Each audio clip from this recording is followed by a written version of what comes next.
It's that time again. Draft Talk on Prime Sports Network and on the Our Football Network at ourlads.com. Dave Syvertsen joining us once again. Dave, Happy New Year. Happy New Year to you, Greg. We are now in it. This is where whenever the new year comes, that's when I put the blinders on and really have to go all in on everything. So looking forward to it. Yes, and we've, of course, on the channel, we have all the offensive early rankings up. We've already been through that. The defensive rankings begin on this show and end with our show. What do we have, a show on Thursday or Friday? Friday. Yep. So, and then once that's over, then we really start to have even more fun. That's when we start to break down real early team needs. We start with the teams that are not in the postseason and work our way all the way through over the next few weeks, and then we'll be done with all the 32 teams. We'll put together an early mock draft as well, and then before you know it, the Shrine Game and the Senior Bowl will be here in less than a month? Yeah, about a month from now, actually. Yep. Goes by fast. It does. Yeah, it's this is on fast forward mode these next couple months. Last night's game was almost predictable. Yes, not entirely. The scoring was out of hand, right? But predictable in a way. This is what happens when when you're the underdog and you play a team that plays their worst game of the season at the worst time. And the team takes advantage of it, and then they're just in over their heads. Yeah, I mean, that was my biggest takeaway was that these two teams just didn't belong on the same field at the same time. And I was just wishing that Michigan had a shot at it. They didn't earn it. You know, I'm not a Michigan truther here. They put their opportunity, but sure from the entertainment perspective, that was about an hour of entertainment, and then it was just over. It's, and maybe this will be better for if you're looking for another quarterback to up his game.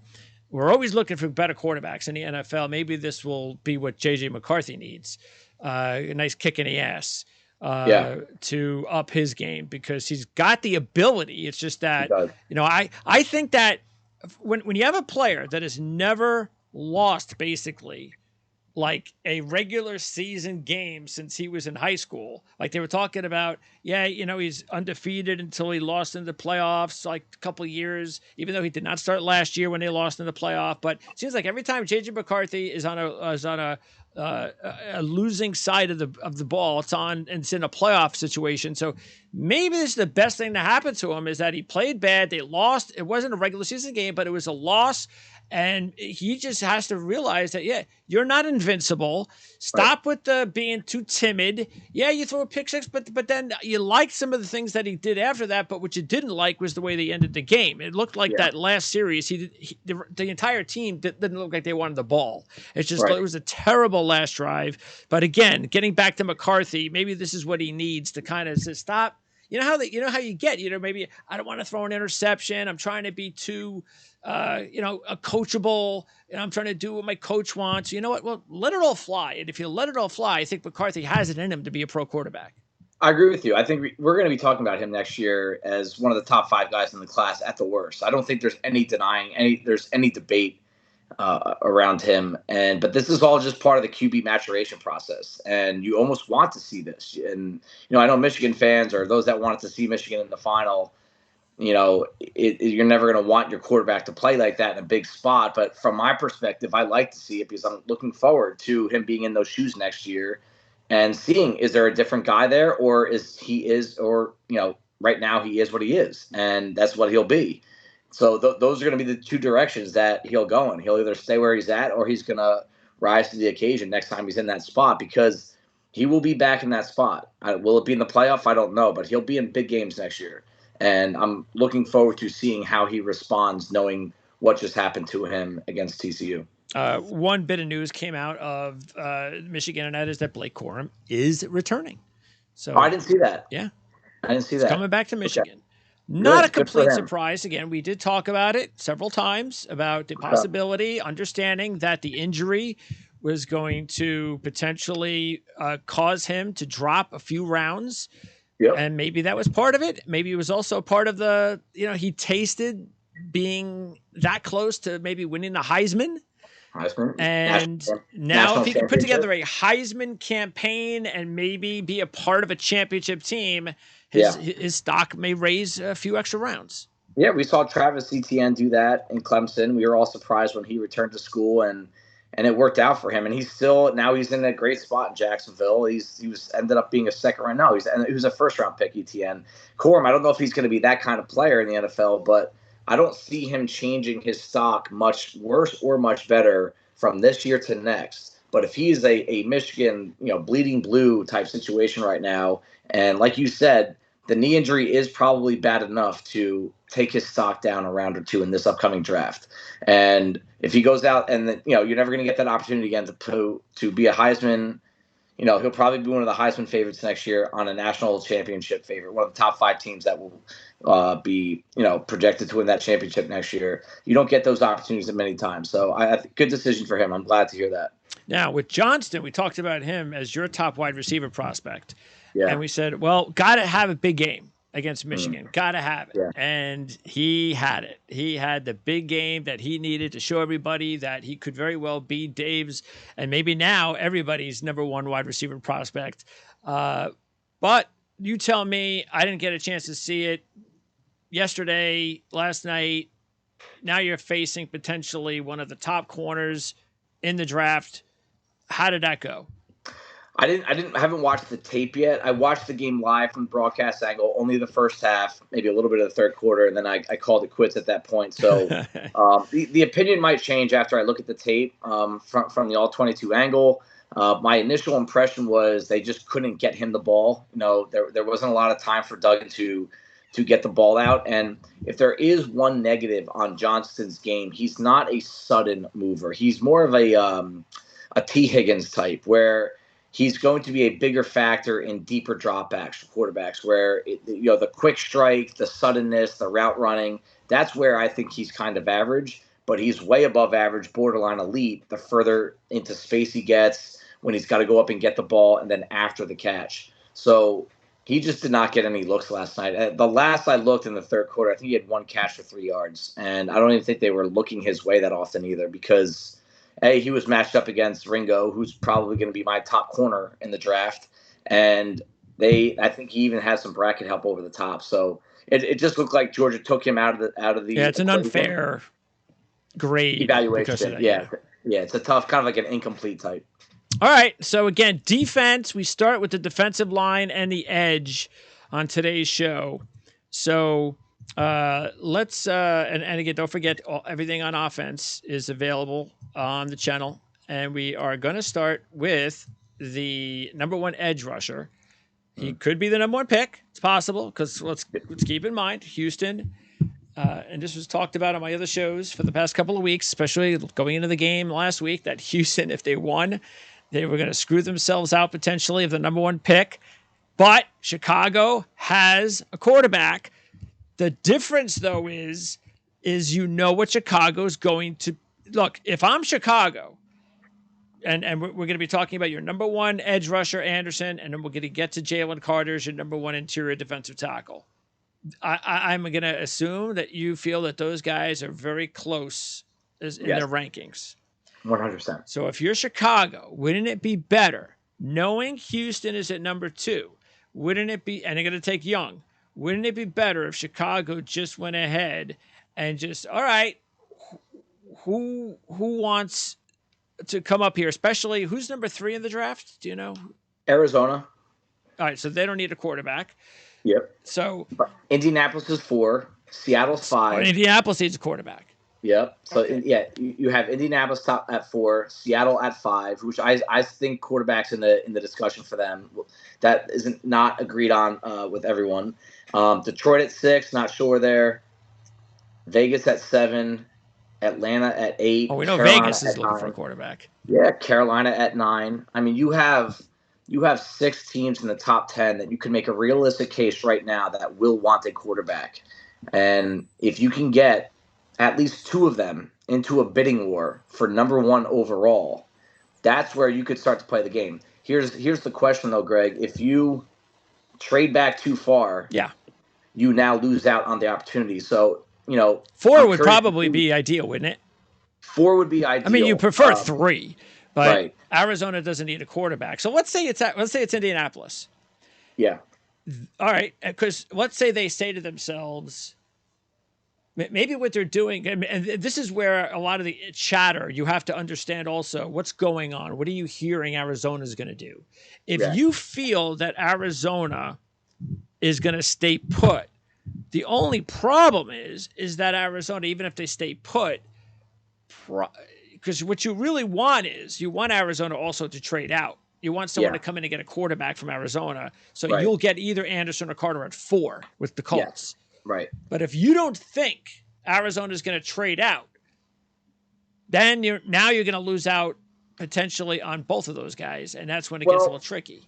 Maybe not, only because let's say Colts trade up from 4 to take Bryce Young. Okay, Houston stays put at 2. They're still my gut says they're still going to go quarterback with that pick, C.J. Stroud. Let's use that for an example. Okay, now you're going at number 3, and Arizona, if they stay put, they take Carter or Anderson. The leftover is still there at 4. There you go. So I would say the floor for where Chicago wants to be is number 4 overall.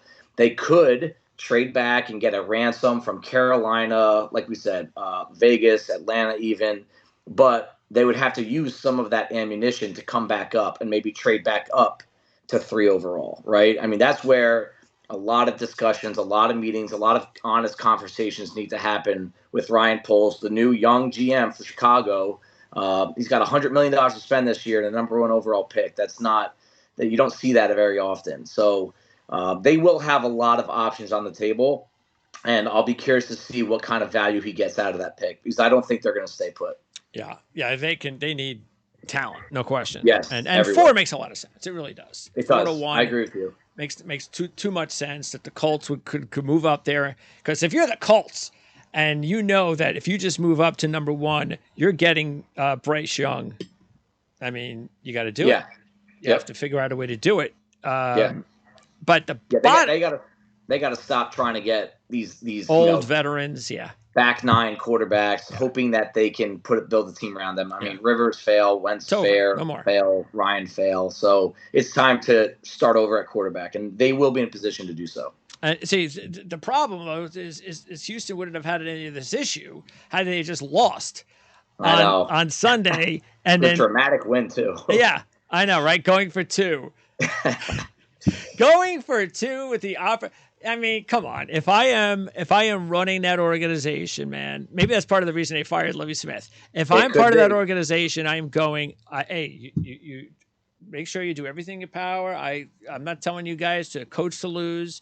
Yep. But I mean, to go for 2, it's like, why?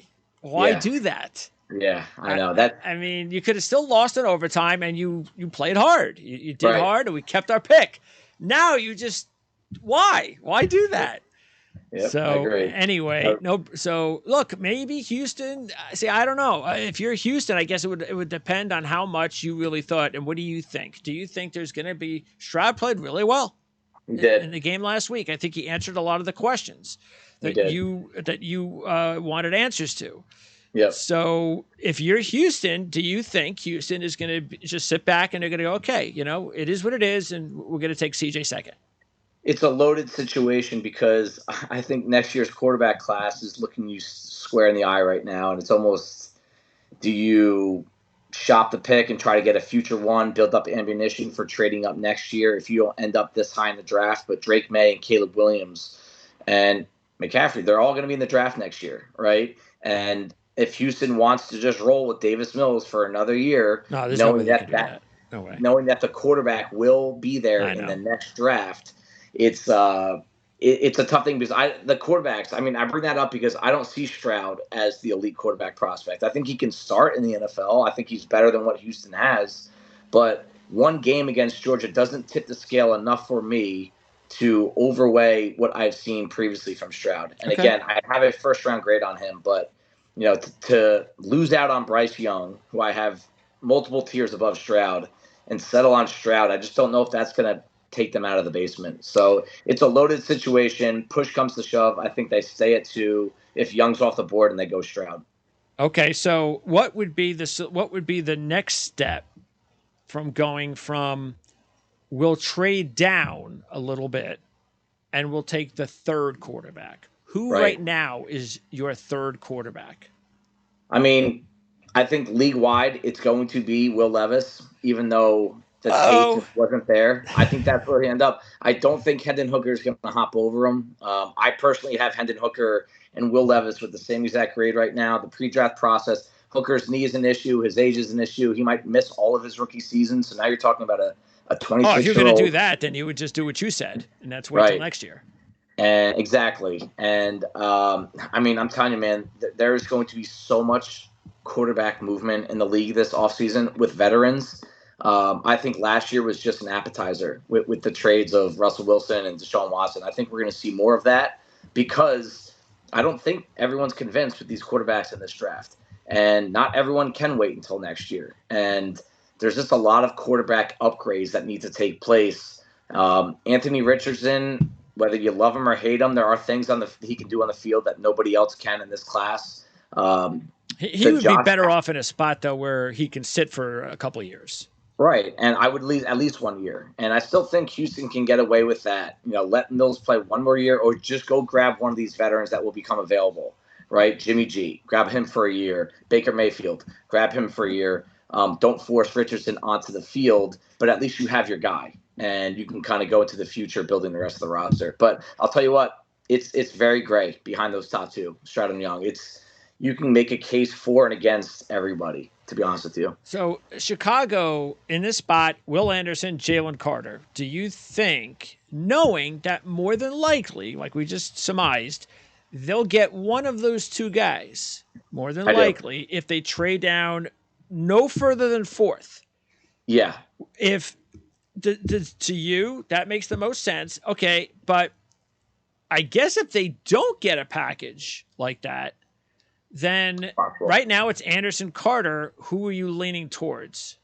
I lean towards Carter. I think interior pass rushers are starting to become more and more valuable every single year. Aaron Donald is proving that.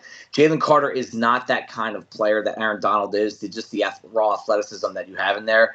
But there are things that you can do inside that makes the outside better. And the NFL is such a quick passing attack now. It's quicker than it's ever been. And it's just hard to get to the passer sometimes from the outside. Like Khalil Mack just has less value than he used to, right? Less talent and less ability. But I just think the outside rushers are not as valuable as they were even 5-6 years ago. The NFL is trending towards get the ball out in under 2.5 seconds now. That's where everyone's trying to get to. You can have an elite pass rusher on the outside. It's just not enough time. If he gets touched once or twice by the tackle, he's not going to get there more often than not. Where the D tackle, a force like Carter too, I'm not sure everyone really fully appreciates how explosive he is off the line. And it's almost he's too explosive for his own good. I mean, you find him on the ground too often because I think he moves too fast for his own good at times. But it's the quickest route to the quarterback is that straight line, A or B gap. And Carter has the power to not get thrown off his line once he reaches that top gear out of his stance. So, they're both elite players. I'm not going to argue against either one of them. But if you're asking me, I'm Chicago. I'm making the pick. I'm leaning towards Jalen Carter before Will Anderson. Okay. Well, look, I mean, a lot depends too. Every GM is different. They may look. I'm just asking, obviously, your opinion. Yeah. Maybe in their room, they think Carter and Anderson aren't that close. Like, right. Yeah, they're close, but not that close. We absolutely love, let's just say, Jalen Carter. And It is going to take a lot for us to move out of number one. Yeah. Because that's how much we love this guy. So we'll see. Yeah. But it does seem to make. I mean, if we were going to bet today, I would bet on a Colts trade. Yeah, Chicago. I agree with you. I'm in the same boat as you. Yeah. So, all right. So Anderson, Alabama 1. What's the difference between Anderson and Miles Murphy at number 2? Is there a big gap? There is. Murphy will still be a top 10 caliber player. I just don't think he's someone that you even consider at the top of the draft. Okay. Just because the production and consistency were not there. For Murphy? With Murphy. His tools are – you could make a case Murphy has better tools than Anderson. Really? the size, the length, the weight, the get off, the explosion. But Anderson just plays the game at a much higher level, at a much more consistent level too. Murphy has some of the best tape in the class. His best tape probably matches the tape of Will Anderson. It's just not as frequent, and that's why I think that he's going to be just in that next tier. I think he still goes top 10 though. Okay, and what does he bring into the table the most of? What is it that if you're getting Murphy, why are you getting Murphy? Upside as an outside pass rusher with size. Sometimes you grab these outside pass rushers and they just fall short a little bit with the weight that can't set the edge versus the run. Murphy's got it all. I mean, this guy's going to measure at 6'5", 275 with elite length and speed. I mean, and he can do everything too. He's a good run defender as well. He can play every role, and he tries hard. He's a try hard pass rusher. That means a lot. Okay, and I don't want to pass up too much here on Anderson. He's just the obvious guy that everybody knows about him. But what have you had time yet, or if not, what are you going to look at this year to try to figure out why his numbers weren't as explosive as last season? Yeah, I mean, I've noticed it all year, and I've even noticed it on tape too. There were a couple things I just didn't see. I mean, he got a lot more attention this year, a lot more double teams, a lot more chip blocks. I even think Alabama's usage with him changed a little bit. I saw him playing inside shoulder more often this year than last year, and I don't have an exact number on that. I'll probably get that at some point. But it's crazy to me that we're talking about an off year and he still had 60 pressures, right? I think sometimes you go into a year just with expectations a little too high on a guy. So I just went back to the traits, right? Like the traits are all elite, elite intangibles as well. GMs and coaches are going to love him. And I mean, the dude's had 207 pressures over a 3-year career in the SEC. Sometimes you got to make sure you don't analyze too much and talk yourself out of him being an elite player. But yeah, to answer your question, I think he just got used a little different and had a little bit more attention put on him by opponents. The thing that, and I completely 100% agree with you when we're comparing Carter and Anderson, especially the way, like you said, the NFL is going nowadays. Right. But the thing that is so tempting when you're making that decision about whether I stick with Anderson or go with Carter is the fact that when you look at just upside, when you look at, because complete upside is still always going to go to the edge guy. Yes. Because the edge guy, if he ends up maximizing his abilities, and they both maximize their abilities, and the edge rusher, his impact, his stats are going to just be like Lawrence Taylor. That's what we're talking about. Right. Lawrence Taylor, Aaron Donald, what do you want? And I'm telling you, a lot of guys would probably prefer the Lawrence Taylor guy. So that's where I think it's going to be tempting. But you would have to really, really, really believe that he's going to be that guy. Right. I agree with you. If you're going to ask me which one of these guys, if they both hit their absolute peak ceiling, Anderson is probably the guy. I'm a safe guy. I don't like to take too big of a risk at the top of the draft, and I feel a little bit better about where Jalen Carter is right now. But if you're going to tell me, hey, I'm from the future, these guys are both going to hit their ceiling, you probably go Anderson. Okay, next up is Ojulari, another Ojulari. Yeah. So his brother. Yep. Yeah. So compare brothers. Well, I mean, Aziz felt around 2 Bs of a knee issue, and he's been very banged up over this year especially. He's missed a lot of games. Looks like he'll be back for the playoffs, but that's always going to be an issue with him. I think that's why he went 43 overall. I had Ojulari as a top 15 overall player in the 2021 draft, right? But the health is a concern. Brother BJ does not come in with those concerns. So, when you compare the talent, I think that BJ is a little bit more raw than Aziz was. He's a little bit linear, meaning he doesn't adjust laterally very well. He's got great get off, great power, great speed. He checks all those boxes, but I see some issues with the footwork that Aziz did not deal with. And so I just think he's a little earlier on the progression curve. But if Ojulari does fix some of the technical fine points of the position, I think he can play at the same level of Aziz and without the injury issues. Projection? I have him as a top 15 pick. Okay.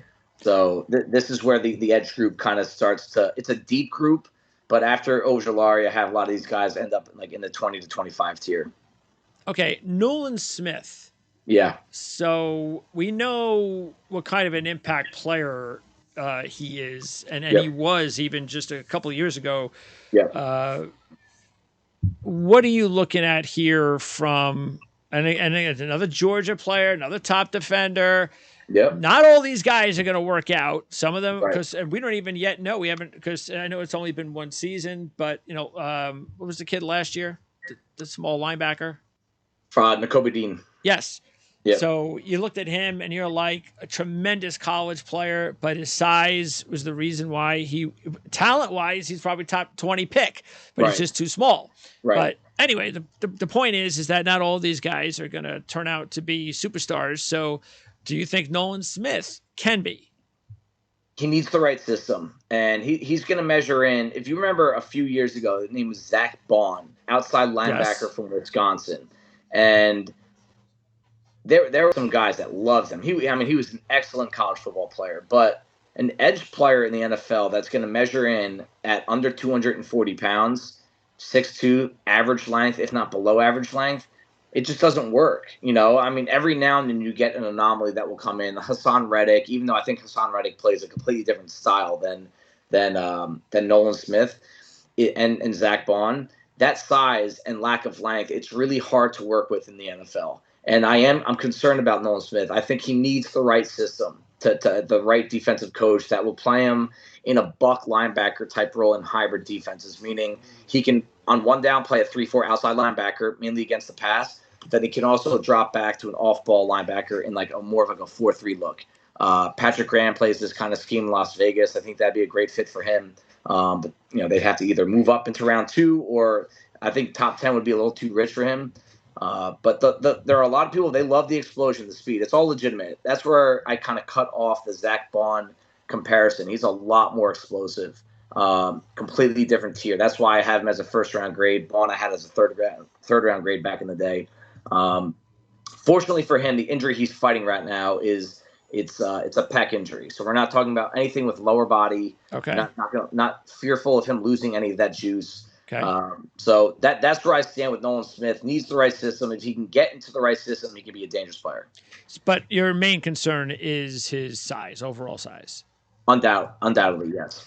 All right, Tyree Wilson's next from Texas Tech. He doesn't have any size issues, so not too much size. Yeah. So look, you look at him. He was defensive MVP of the Liberty Bowl, so that's nice. Yep. That was last year.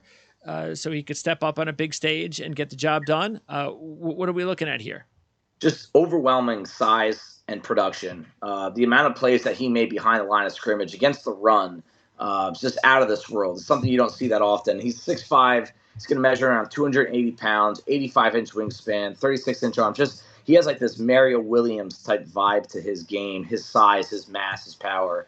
And hey, Mario Williams, number 1 overall pick, did not play to that in his career, but was still a solid player, still made some impact. And that's where I feel Tyree Wilson can head towards. He can fit multiple fronts. I love him as a crash end, a guy that you play on the outside against the run and your run looks, but you can shift him inside against the run if you need to. He's got a lot of dominant tape and enough dominant tape to make coaches think that, hey, if I fix this and that, we can get him a little bit more twitchy. He's a very linear guy, straight line burst, but when you tell him to change direction, he plays a little tight. If that can get fixed, you're talking about, the complete package. Zach Harrison is next from Ohio State, another player with really good size, 5-star recruit out of high school.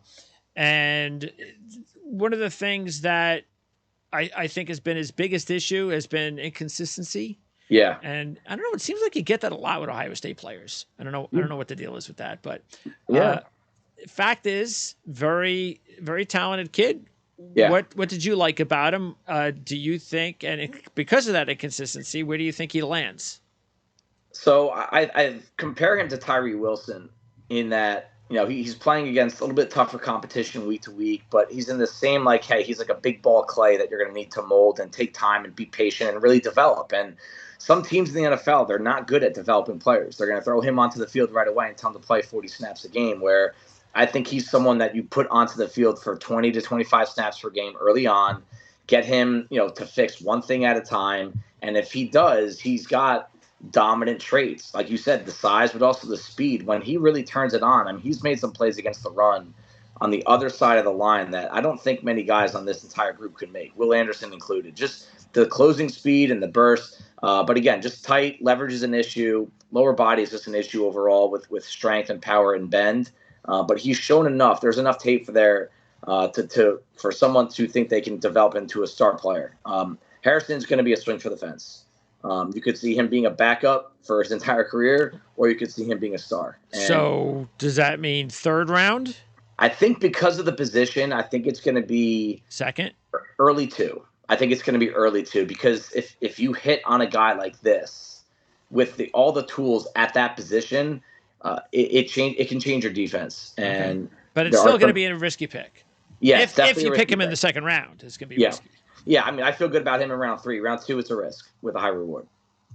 Foskey's next from Notre Dame. So Foskey, what I remember coming into the season, what you liked about him is that he was a raw prospect, that you still felt his future was ahead of him. He can play special teams. He's blocking kicks, things of that nature. Seems to be a really good all-around player. What do you think he did this year to up his game? He cleaned up the skill set. Like you said, good words to start that off. Just a raw player with obvious talent. Looks like a pro. He flashed, right? He got a little bit more consistent. He was getting to the quarterback in all but one game this year with pressures. And I think there was only 3 games all year where he didn't have multiple pressures. And that did not come from more talent or more speed or more bend. Yeah. He cleaned up the handwork and the footwork and the techniques and all the fine points to playing the game. And, I don't think he's ever going to be a star in this league, but I think he's one of the safer bets to just be in the league for a decade and just constantly be a solid player. I feel like he's someone that the Steelers or Patriots always get, and they just end up, subtly kicking your butt for a decade. Even though they never make a Pro Bowl, they're just always there. That's the vibe I get from Foskey. Unless he ends up on the Chargers and then he disappears. Yeah. All right, KJ Henry. Now, out of everybody on your list, and you rank him 8th right now, he's the one that going into the year wasn't on my radar. Nope, he wasn't on. He wasn't on. I don't think 2022 was the first year he was every game starter. He still played, I think, 300 snaps a year the previous 2 years, but this was the first time he was a starter across from Myles Murphy. And he was just a pressure machine all year, and he passes the eyeball test. I'm not only looking at the production. If anything, the production is what I look at the end, right? If I see a guy on tape, then I'm like, all right, he's jumping off the screen a little bit. And then I look at the production, and you're saying, all right, this makes sense because his get-off is elite. He's constantly just beating guys off the edge, and he plays strong. He plays low. And on that defense – where I will say one thing that he did benefit from was that there was a lot of just single blocks. He didn't have to be he almost never got doubled or chipped. But what I loved about him, he's just so consistent all year. And I wish he got to the quarterback a little bit more. I wish he had a little more sacks to his name. But it was enough for me to say, I think this guy can be a day 2 pick. And a day 2 pick to me is someone that I see starting in the NFL within the first 2-3 years. Now, we don't have time for the rest, but there is one more player. And by the way, it's on the ticker. You can find out who's on the list right now. These are early lists. But if there's anybody that's not on the list, you want to know why, let us know. Any particular players that you haven't noticed. If you have any questions of reasoning, we'll give you. Definitely Dave will let you know. Yep. Out of the players that are left, one guy I want to ask you about who was in your honorable mention is Andre Carter from Army. Yeah. You got the whole Army thing. It's a lot easier now. You can go to the NFL and all that. Yep. The talent level that he had to play against, not as good. I mean, I think they played, even though they had the prerequisite number of wins, they had like too many FCS wins. Yep. So that just shows you the scheduling. So it is what it is. It's an Army schedule. What do you think about Andre Carter? Do you think he's somebody that gets a little bit more stats because of the competition he's playing? Yeah. Or do you see him as somebody that could have a really good career in the NFL? Definitely high upside player here. A lot of his production certainly comes from who he matched up against. You could probably count on one hand how many future NFL players he matched up against in the trenches. So you have to always consider that. It was actually hard for me to find tape against guys that were going to be in the NFL. But you can't use that against him. It's just something that's not his fault, right? You just have to keep that in the back of your mind when you're doing the grading process. And a lot of times with these service academies, right? Army's got actually a high quality strength and conditioning program, but when you go from a service academy to the NFL, that adjustment lifestyle wise and just the amount of free time you have to put more into football is bigger than everyone that comes out of college. When you're a student at one of these academies, you probably have 10% of the time that these other guys do. So that is something that gets you excited that, hey, he's this good. And he still is probably really early on that progression curve compared to a lot of guys.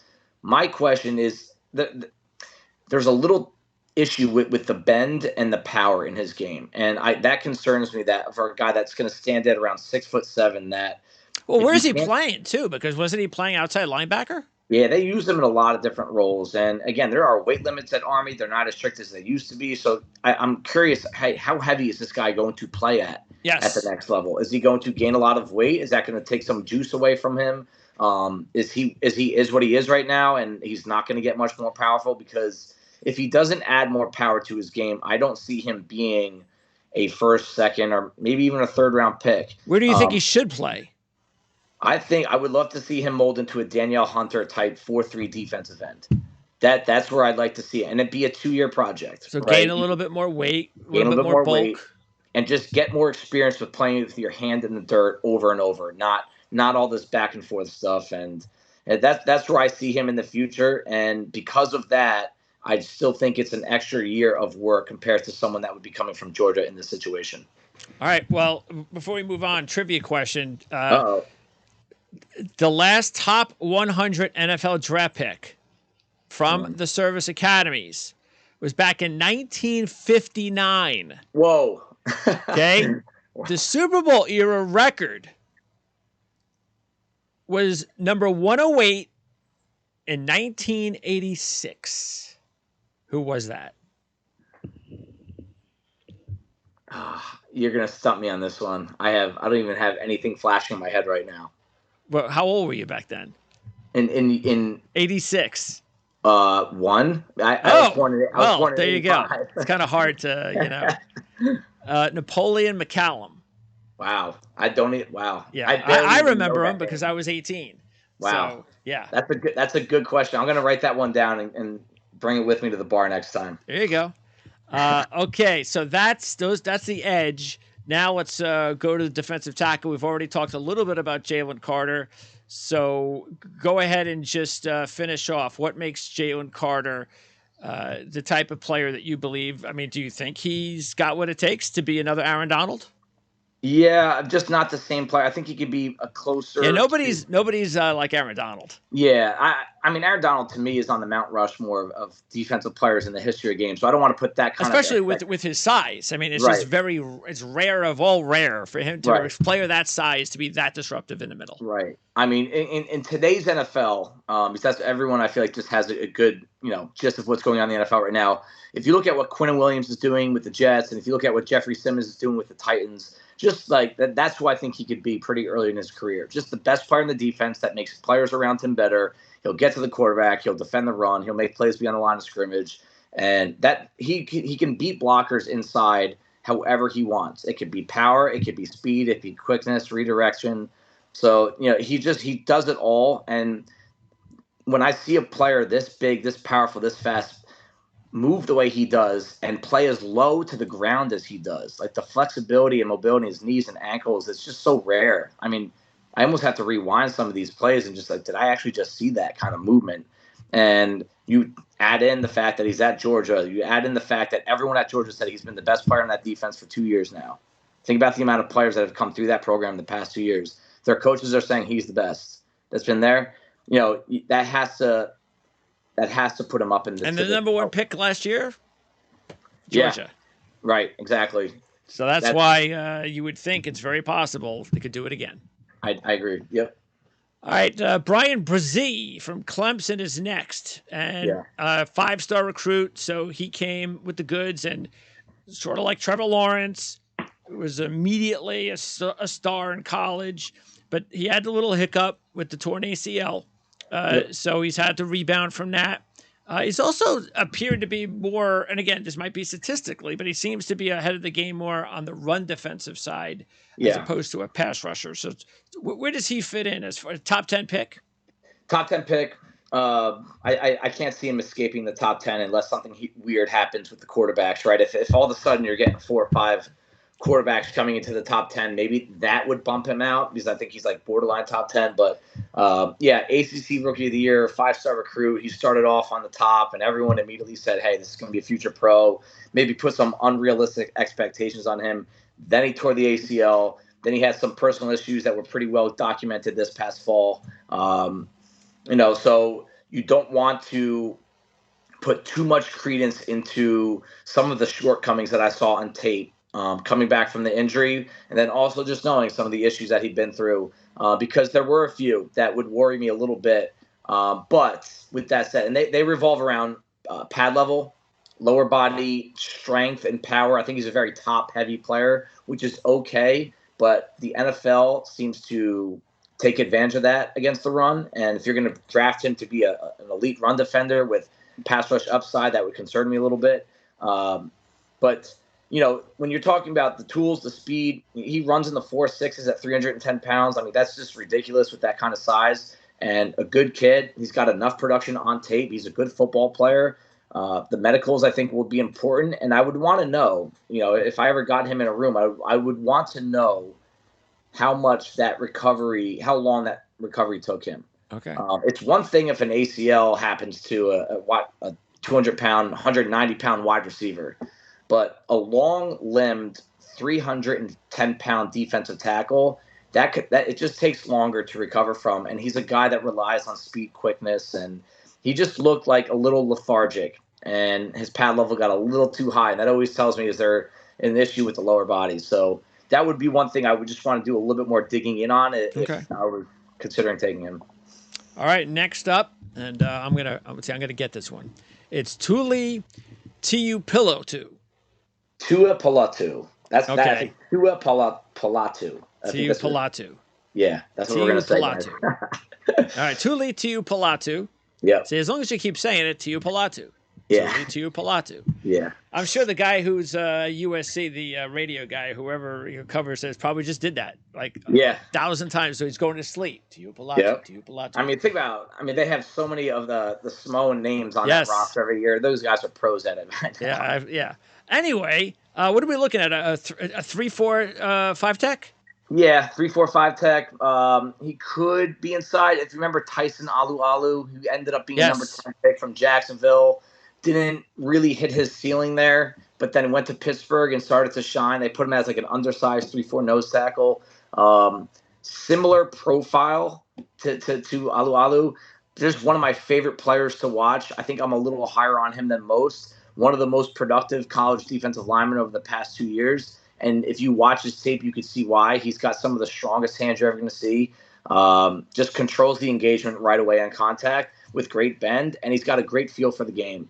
That's one thing I think gets overlooked with defensive linemen, especially guys that move in and out, is can you feel where blockers are trying to go and then simply put yourself in position to get there before they do. And that's where I saw him. I wish he finished more, and I do think there are going to be some measurable shortcomings when it comes to speed and length that some teams are going to say, no, not going there early in the draft. But for me, this is the kind of guy I like to gamble on. I like the guys that are just passionate about the game, really productive, and you can move them into a few different spots. Next up, was it Keanu Benton? Yeah, Keanu Benton. And here's a guy that doesn't pop off with incredible stats. So what is this? Is this a run-stuffing interior defensive lineman? Kind of just like an every down type. Nose tackle. I think he can move. He can play multiple spots. Wouldn't want him as a 3-4 nose tackle because I don't think he always plays stout enough against double teams. But he's always had potential. He's always been a high ceiling athlete. But we didn't really see the production come until 2022. I think he had 6 sacks from the interior this year. Oh, okay. I think he doubled the amount of plays that he made at the line of scrimmage this year. Really good length, NFL body. Teams are going to feel safe with him. And I think that in the second and third round of the NFL draft every year, you see guys like this get drafted because you're going to be relied up. They can be relied upon to be one of your starters, maybe come off on certain pass rush situations, but also something that you can work with and try to develop.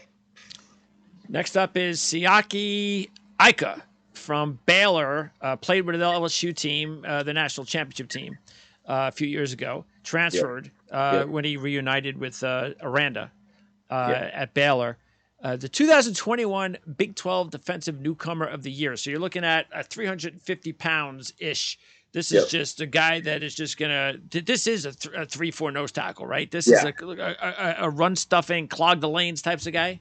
Yep, you got exactly right with him, and he won't be anything else. And because of that, it could bump his value down. Some guys just don't use these kind of linemen. Yeah. So there's just going to be less demand for his services. How high then? Where do you think? What's the limit on a guy like that? Even if he's at the top of his game. I mean, if he's the elite Casey Hampton, he could be a first rounder if he's an elite. He could be a first rounder. Yeah. He's not that. I don't see that kind of. I mean, he does have surprising quickness and range within the tackle box to make a few plays here and there, but pretty much a non-factor against the pass. And that's going to bump you down a little bit. I mean, even the likes of Wilfork did impact the passing game here and there. And I just don't see that in him. But I think that it's funny. I think his ceiling, the highest I could see him getting picked is around maybe 45 overall. But the lowest I could see him getting picked, I don't think I see him going out of 75. So I think he's just really firmly entrenched because 3-4 nose tackles, they're hard to find coming out of college, and there's just not that many of them. Interesting. So I think they get overdrafted sometimes, and you can make the case that he'll be in that tier. Byron Young. We talked about another Byron Young. Yeah. When we were doing the bowl shows. Yeah. And I asked you to compare Alabama and Tennessee, Byron Young. So now that we're talking about Alabama's Byron Young, what are we dealing with here? Just plays a man's game. I mean, he beats guys up at the point of attack. You can play him at multiple gaps along the defensive line. Your stereotypical Alabama defensive lineman, just really well refined, strong hands, heavy country strong type hands, good bend. Has a little bit more quickness and suddenness than some of the guys that we've seen come out of Alabama in recent years. That I think he could be a factor as a pass rusher. And, you pop on the right Alabama tape from this year and you're looking for number 31, Will Anderson. What's he going to do today? And this guy keeps popping up, and it's just he's a consistent force in the NFL that maybe he's got a limited ceiling. But, with the defensive line struggles in the NFL, I mean, a team like the Chargers would pay for a guy like this right now to come onto their team and just help their run defensive out, because I think that's where you're gonna get at. Isn't that what they said about the Chargers going into the draft last year? Yep, it's been multiple years, and everything they try, it's just not working. Okay, and then as far as the rest of the players, including the honorable mention, give me a player that you think has the biggest upside, somebody that could really surprise, somebody that you like. He's at the bottom of your top 10. He's in your honorable mention. But if everything goes right, there's something about this guy that could really be a high impact player. Kalijah Cansey from Pittsburgh. He's going to measure close to around 6 foot. I'll see if I have an official measurement on him from before the year, but it's going to be near 6 foot, 280 pounds. That's like Aaron Donald. Yeah, I'll tell you what. I mean, where did Aaron Donald come from? This kid's from Pittsburgh. Yeah, right. You know what? I don't think I have the measurement on him. Just making sure. Yeah, it's going to be around 6 foot, around 280 pounds. And, so you immediately go into this like, all right, I don't know if this is going to work. There's guys, they just don't work at that size in the NFL for the most part. But then you watch him move, and then you watch how much production he creates with that movement. You do see some of that Aaron Donald type athleticism in his game, not at the same level. And part of what made Aaron so good in college, I had him as a top 5 overall player in the draft when he came out, was how good he was with his hands. And he had plus length for his frame. Cansey doesn't have that. Okay. I think his arm's going to measure in a little bit less, and he's just not as refined, as technically efficient as Donald was. But we're not trying to make Cansey Aaron Donald anyway. No, we're talking about a guy that's going to be a 5th-round pick maybe, but I think could impact a pass rush for a lot of different teams as a 3-tech, a package defender that is automatically going to be able to penetrate because of how quick, how sudden he plays. And I'll tell you what, I mean, sometimes lack of height can help someone win that leverage battle enough, as long as they're strong enough and stout enough. I'd like to see him gain some weight, but sometimes that height can really help them win that initial battle. And that's what Cansey's game is built on, is, hey, win initially with speed, quickness, positioning. And then once I get that blocker on his heels, off balance, I have all the athleticism I need to make that secondary move and make the play. All right. So coming up on Friday, we're going to talk about the linebacker position, when we're not talking about edge rushers like Will Anderson that plays linebacker. Right. But how you could still, just like we said with a nose tackle, a superior nose tackle, even though most of them are going to go later, if you get a really top linebacker, like for instance, I guess we could even say the kid from Utah last year. Lloyd. Yes, Devin Lloyd. Yep. That there is still, if you're at the top of your game at linebacker and you're good, great in coverage, all that stuff, you could still be, a first-round pick. But for the most part nowadays, that the linebacker spot that we're talking about, that's just not as I'm going to say not as important, but it's just that you're not getting. That's not where you're looking for your impact players. I guess I could say it best. Right. Yeah. That's the way to put it. They don't make those impact plays, and if there is a deficiency there, no team wants a deficiency at linebacker. Sure. But it's easier to scheme around. It's easy to hide a bad linebacker than it is a bad defensive tackle or a bad corner or even a bad safety. It's harder to hide those guys. So a linebacker now, if you're going to be a first round pick, there's got to be a standout trait to the game, and I mean standout trait. And, there's a couple that I think could break their way into that tier when we talk about them on Friday. But Lloyd's standout trait was how many plays he made behind the line of scrimmage and how many different spots he lined up and how good of a feel he had for the game, and he was just a really productive player. And now we're seeing him do the same exact thing in Jacksonville. And even they had a day 3 pick, Chad Muma, who's starting to pop up a little bit. They had a nice draft. Yeah, he's made the R-Lads all-rookie team a couple times, Muma, and I think between Muma and Lloyd, they've made the all-rookie team on linebacker 5 times this year. So, it's not a position that, I grew up watching football and really getting into it in the 90s. Like, that was still an era where linebackers were – it's not that, but I wouldn't erase them off the board. It's still a pretty valuable position, and if you get a really good one, it can change your defense. Yeah, especially if you can get that guy in the middle that can do everything.